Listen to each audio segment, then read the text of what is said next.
Sahabalar bir, tabiinler, tabaut tabiinler. Altın muğun, altın doğur, İslam dininin gülдөп өскөн mezgili.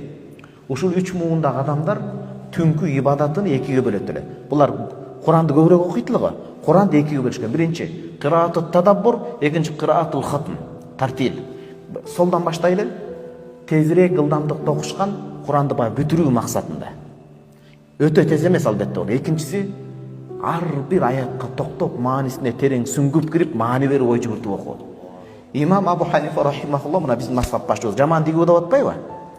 Булакта айтам китеп Ахбар Абу Ханифа лис-Сайдари, Манак Абу Ханифа лис-Абдус-Саттар Кардари.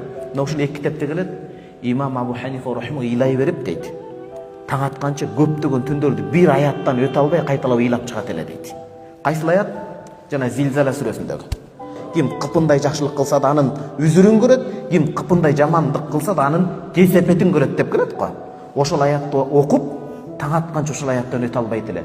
Кыпындай нерсе үчүн азаптасаң, ey Алла, ирхам абдака Нуъман. Нуъман даты, Сабиттин улу Нуъман. Күнөөкөр Нуъман бешара пендеңди кечире көр деп Аллага жалбарып чыгат эле да. Бир аяттан аша албай. Пайгамбарыбыз саллаллаху алейхи ва саллям үлгү. Бирөөлөргө мен мазхаб башчыбызды айтканым жакпай калат имиш. Пайгамбарыбыз саллаллаху алейхи ва саллям не деген? Bukhari Muslim'de sahih hadis gelgen, Ayşe Nevz aytkan, "Kana yusma'u min sawti jawfihi sawtul mirjal" деген. Пайгамбар Расулуллах тахаждка туруп бир аятты айтылып окуганда, биздин түшүнүк менен айталы, чайнек кайнайт го, боркулдап.